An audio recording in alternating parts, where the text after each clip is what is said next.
Welcome to GK land. दोस्तों, हमारा आज का टॉपिक है मध्य प्रदेश के प्रमुख संगीतकार। तो इसमें हम आज कुछ प्रमुख संगीतकारों के बारे में जानेंगे। ठीक है, तो स्टार्ट करते हैं तानसेन से। तानसेन, इनका उपनाम रामतनु पांडे, ये बहुत पूछा जाता है। ठीक है, या फिर इनका अगर पूछे इनका बचपन का नाम तो वो भी रामतनु पांडे। जन्म कहाँ हुआ था? तो एक ब्राह्मण परिवार में, स्थान ग्वालियर, ग्वालियर के निकट बेहट नामक गांव में हुआ था। इनके पिता मकरंद पांडे, महान संगीताचार्य गुरु हरिदास ने उन्हें अपना शिष्य बनाया था। ठीक है, तानसेन को शिष्य बनाया था। आश्रय तो रीवा के महाराज रामचंद्र ने, और फिर दूसरा आश्रय तो रीवा के महाराज रामचंद्र ने उन्हें अकबर को उपहार स्वरूप दे दिया था। तो अकबर ने तानसेन को पूर्ण सम्मान देकर अपने नवरत्नों में शामिल कर लिया। तो दूसरा आश्रय अकबर ने दिया। विवाह किनसे हुआ? तो ग्वालियर की रानी मृगनयनी की दासी हुसैनी के साथ इनका विवाह हुआ था। विशेषता क्या है इनकी? तो अतुलनीय गायक, सभी को मालूम है। तानसेन को भैरव राग में विशेष महारत हासिल थी।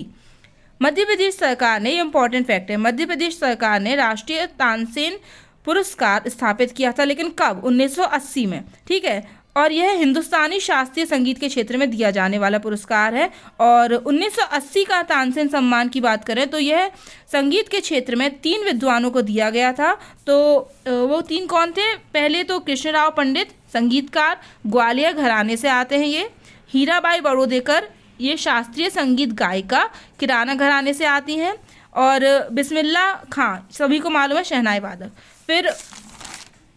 फिर हमारे अब इम्पॉर्टेंट क्या है कि 18, 19, 20 और 21 का पूछ लेंगे। ठीक है, करंट पूछा जाता है। तो 2018 में डॉक्टर मंजू मेहता को दिया गया था। और 2019 का दिया गया पंडित विद्याधर व्यास को। 2020 का पंडित सतीश व्यास को दिया गया। ये कौन? तो करंट का ज़्यादा पूछते ना, तो संतूर वादक, पंडित सतीश व्यास संतूर वादक। और 2021 का नहीं दिया गया था, इसीलिए 2022 में 2021 का देंगे। किनको? पंडित नित्यानंद हल्दीपुर को देंगे। ये कौन है भाई? तो ये बांसुरी वादक हैं। इंपॉर्टेंट करंट का फैक्ट हो जाता है। ठीक है, फिर उपाधि क्या मिली? तो इनको संगीत सम्राट की उपाधि, कंठाभरण वाणी विलास। ये किन्होंने कहा? तो जब अकबर ने इन्हें अपने नवरत्नों में शामिल किया था तो इनका संगीत सुन करके इनको कहा कंठाभरण वाणी विलास। तो अकबर द्वारा दी गई ये उपाधि है। फिर आती है इनकी प्रमुख कृतियाँ। तो इनकी प्रमुख कृतियाँ पूछ ली जाती हैं कभी कभी। तो मियाँ की टोड़ी, मियाँ का मल्हार, मियाँ का सारंग, दरबारी कान्हरा और ध्रुपद धमार। ठीक है, एक्स्ट्रा फैक्ट क्या है कि तानसेन जी की जो समाधि है वो ग्वालियर में है। साथ ही साथ मोहम्मद गौस का मकबरा भी ग्वालियर में है। और किनका है? तो लक्ष्मीबाई की समाधि भी ग्वालियर में है। और रानी लक्ष्मीबाई की सहायिका जो थी झलकारी बाई, उनकी समाधि भी ग्वालियर में ही है। ये कुछ एक्स्ट्रा फैक्ट हैं। फिर आते हैं सेकेंड नंबर पे, उस्ताद अलाउद्दीन खां। इनका घराना सभी को मालूम होना चाहिए, मैहर घराना। अब बाबा के नाम से फेमस थे तो बाबा अलाउद्दीन खां बोलते हैं। तो बाबा के नाम से प्रसिद्ध उस्ताद अलाउद्दीन खां का जन्म 1 अक्टूबर 1881 में 1 अक्टूबर 1881 में तत्कालीन पूर्वी बंगाल के त्रिपुरा जिले के शिवपुर नामक गांव में हुआ था।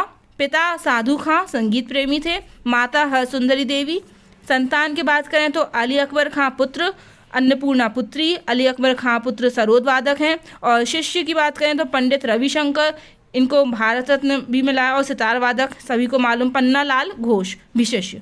संगीत गुरु की बात करें तो हाबू दत्त, जो कि विवेकानंद के बड़े भाई थे, और वायलिन सीखा था और इनसे। और इनकी जो मृत्यु हुई वो 6 सितंबर 1972 को मैहर में हुई। उस्ताद वजीर खां रामपुर वाले, उनसे सरोद सीखा। उस्ताद अली अहमद खां से शहनाई वादन सीखा। उस्ताद अलाउद्दीन खां के बचपन का नाम अगर कोई पूछे तो आलक। ये बचपन का नाम या फिर उपनाम ये सब पूछ लिए जाते हैं, है ना। तो आलक। सन 1911 में उस्ताद अलाउद्दीन खां मैहर के महाराजा ब्रजनाथ सिंह के निमंत्रण पर मैहर आ गए थे।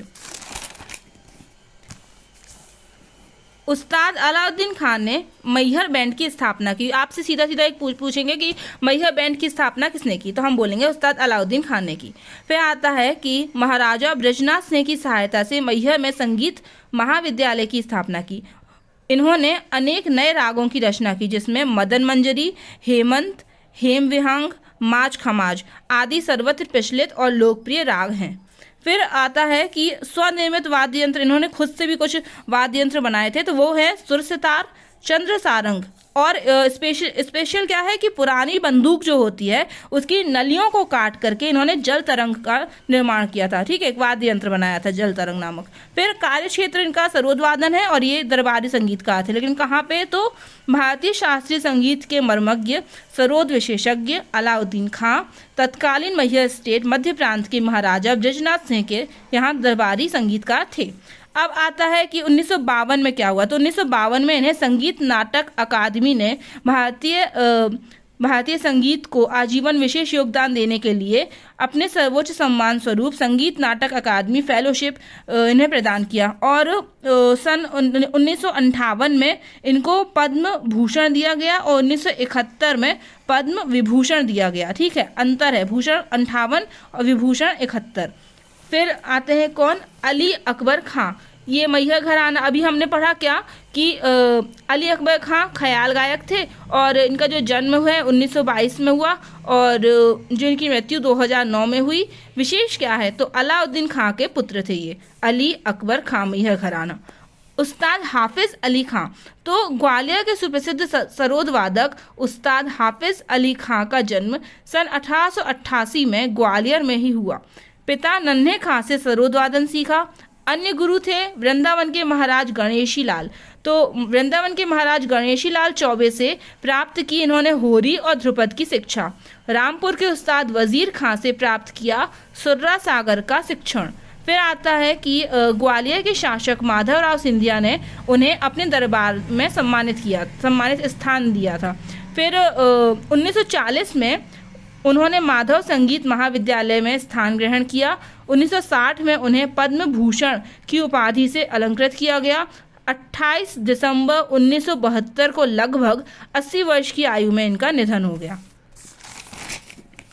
मोस्ट इम्पॉर्टेंट क्या है फैक्ट कि उस्ताद हाफिज अली खां की स्मृति में ग्वालियर में, कहाँ पर, ग्वालियर में क्या स्थापित किया गया, सरोद घर स्थापित किया गया। किसकी स्मृति में, हाफिज अली खां की स्मृति में। फिर बाद में इसके बाद आते हैं पंडित कृष्णराव शंकर। संगीत मार्तंड की इनको उपाधि मिली हुई है और इनकी अन्य उपाधियां भी हैं, गायनाचार्य और संगीत मनीषी की भी। ठीक है तो इनके पिता कौन, इनके पिता प्रसिद्ध संगीतज्ञ शंकर राव पंडित थे। शंकर राव पंडित इनके पिता थे, कृष्णराव शंकर के। और इनके गुरु जो वो निसार हुसैन खां थे इनके गुरु।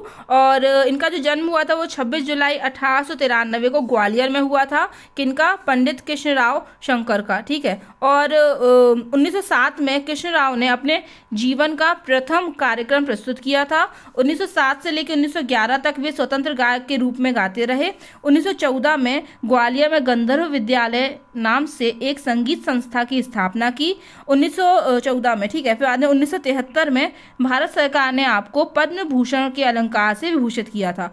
अन्य उपाधियां क्या है इनकी, गायक शिरोमणि, संगीत रत्नालंकार, संगीत शिरोमणि। और ऊपर जो पूछी जाती है वो ज़्यादातर वो है संगीत मार्तंड किसे कहा जाता है, तो हम बोलेंगे कृष्णराव शंकर को, पंडित कृष्णराव शंकर को। और अगर पूछ ले संगीत मनीषी या गायनाचार्य तो वो भी यही हैं। फिर बाद में हम देखते हैं कि इन्होंने स्वलिखित कुछ इनके संगीत साहित्य हैं, वो क्या क्या है, तो संगीत सरगम सार, प्रवेश संगीत आलाप संचारी, ठीक है, तबला वादन शिक्षा और सितार जल तरंग वादन शिक्षा आदि। फिर आते हैं शंकर राव पंडित। तो शंकर राव पंडित जो हैं इनके पुत्र कौन, अभी हमने पढ़ा पंडित कृष्णराव शंकर है ना, ने इनकी स्मृति में ग्वालियर में शंकर गंधर्व संगीत महाविद्यालय स्थापित किया। पंडित शंकर राव इनका जो जन्म है 1863 ईस्वी में ग्वालियर के मराठा ब्राह्मण परिवार में हुआ था। इनके पिता पंडित विष्णु शास्त्री शास्त्रीय संगीत के महान विद्वान थे। और इनके गुरु शंकर राव पंडित ने अपने पिता एवं हददू खां, नत्थे खां, हस्सू खां तथा निसार हुसैन साहब से संगीत की शिक्षा ली थी। धार के देवजी बुआ से टप्पा गाने का प्रशिक्षण भी इन्होंने प्राप्त किया था। ठीक है, टप्पा एक गायन का एक प्रकार है। और पंडित शंकर राव यमन राग गाने में भी सिद्धहस्त थे। फिर 1917 में इनका निधन हो गया।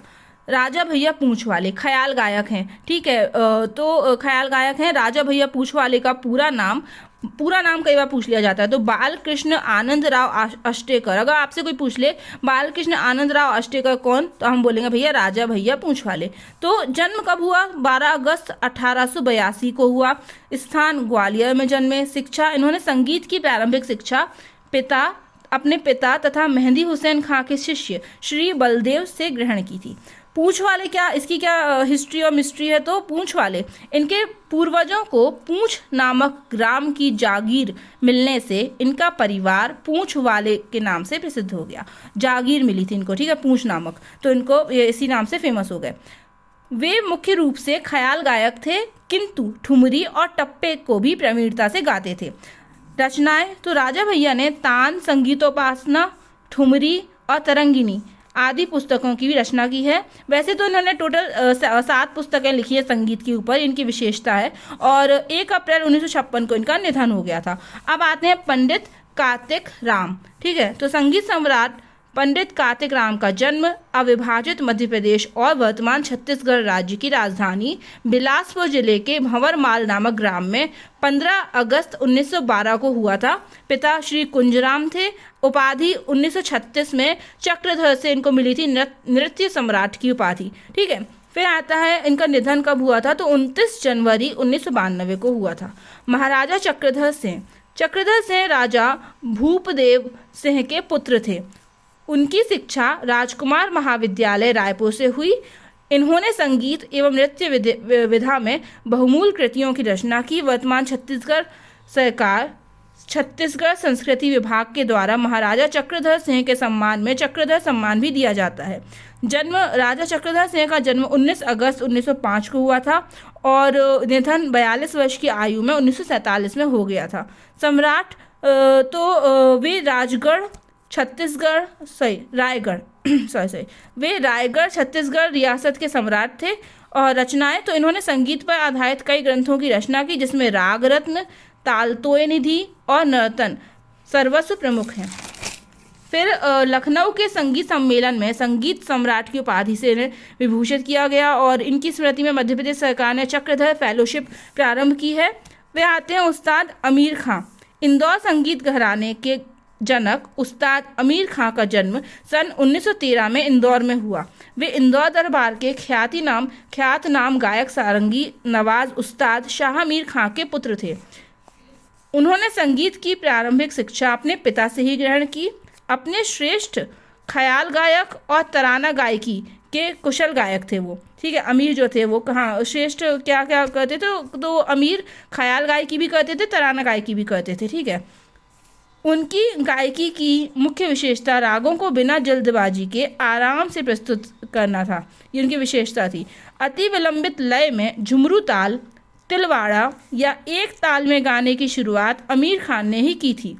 बैजू बावरा, गूंज उठी शहनाई, झनक झनक पायल बाजे जैसी फिल्मों में उन्होंने अपने स्वर दिए थे।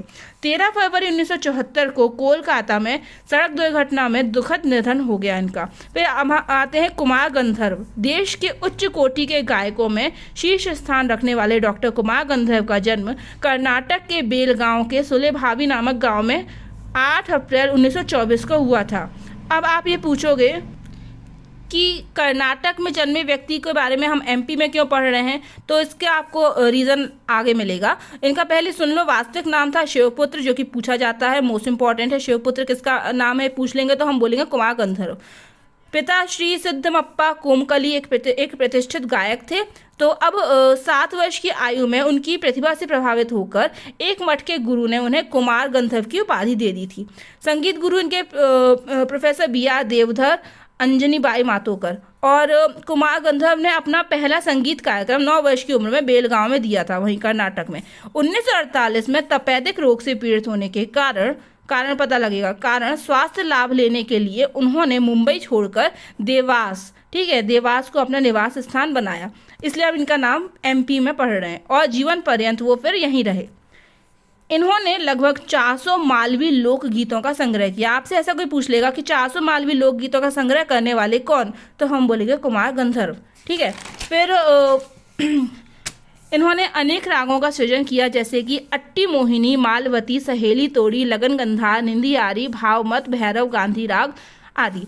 अब इसकी एक मैंने ट्रिक बनाई है, आपको उसे याद करना हो चाहे नहीं, पर ये याद कर लेना कि अट्टी मोहिनी, मालवती, सहेली तोड़ी, लगन गंधार, निंदियारी, भावमत, भैरव, गांधी राग। ठीक है, एक छोटी सी कहानी है क्या कि मालवती मोहिनी, ठीक है, इस नाम की एक लड़की थी, मालवती मोहिनी नाम की लड़की थी। उसको भाव ना मिलने के कारण उसने गुस्से में लगन धर के, तो मालवती मोहिनी, मालवती याद हो गया, अट्टी मोहिनी याद हो गया, ठीक है, उसको कोई भाव नहीं देता था तो भाव मत है ना, तो उसने लगन धर के क्या किया, गुस्से में उसने लगन धर के भैरव राग अलापा, और बीच में जो भी उसको रोकने को आया तो फिर उसकी एक सहेली उसको रोकने को आई कि भाई भैरव राग मत गाओ, बहुत ज़्यादा भयानक है। तो उसने जो सहेली उसको रोकने आई थी उसने उस सहेली को तोड़ा, सहेली तोड़ी, और फिर अपना गांधी राग सुन करके गांधी जी ने अपना राग सुनाया, भैया हिंसा मत करो। तो फिर उसको एक निंदी आने लगी, निंदी आ रही, और फिर वो धीरे धीरे सो गई। ठीक है, तो इसके बाद कुमार गंधर्व की रचना का संग्रह उनके जो ग्रंथ हैं अनूप राग विलास में मिलता है। ये भी इम्पॉर्टेंट फैक्ट है, पूछा जा चुका है, पूछा जाता भी है। सम्मान तो इन्हें भारत सरकार के द्वारा पद्म भूषण 1977 में दिया गया और पद्म विभूषण 1990 में दिया गया। निधन इनका 12 जनवरी 1992 को हुआ। एक्स्ट्रा फैक्ट क्या है कि मध्य प्रदेश शासन ने 1992 में शास्त्रीय संगीत के क्षेत्र में उत्कृष्ट कलाकार हेतु कुमार गंधर्व सम्मान की स्थापना की। अब आते हैं गुलाम हुसैन खां, 1927 में जन्म, इंदौर स्थान था, और गुलाम हुसैन खां इनका जन्म 1927 में हुआ था, स्थान इंदौर था, और गुलाम हुसैन खां विख्यात सितार वादक हैं। कौन है? तो सितार वादक है। बस ये याद रखो कि स्थान और क्या करते, तो सितार वादक। सितार बजाने की इनकी कला को बीनकर बालज की संज्ञा दी गई। ये भी इंपॉर्टेंट है कि बीनकर बालज की संज्ञा किसको दी गई, तो सितार बजाने की कला को किनकी, तो गुलाम हुसैन खां की। फिर आता है गुलाम हुसैन खां सितार पर क्या क्या बजा लेते थे, तो ठुमरी, दादरा और ध्रुपद। फिर बेगम असगरी बाई, तो ये हैं, इनका जन्म अगस्त 1918 में हुआ था, स्थान छतरपुर बिजावर। ये शास्त्रीय संगीत की प्रसिद्ध ध्रुपद गायिका थी असगरी बेगम, और अपनी माँ नज़ीरा बेगम के साथ ही टीकमगढ़ आई थी। और फिर इनको सम्मान क्या मिले, अवार्ड क्या मिले, इंपॉर्टेंट तो यही है क्या कि पद्मश्री 24 मार्च 1990 को, तानसेन सम्मान दिसंबर 1985 को, संगीत नाटक अकादमी सम्मान फरवरी 1987 को, शिखर सम्मान फरवरी 1986 को, इनको नारी शक्ति सम्मान भी दिया गया था, और इनकी जो मृत्यु हुई वो 9 अगस्त 2006 को हुई। तो ऐसे हमने MP के कुछ प्रमुख संगीतकार पढ़े। Okay, thank you friends, bye.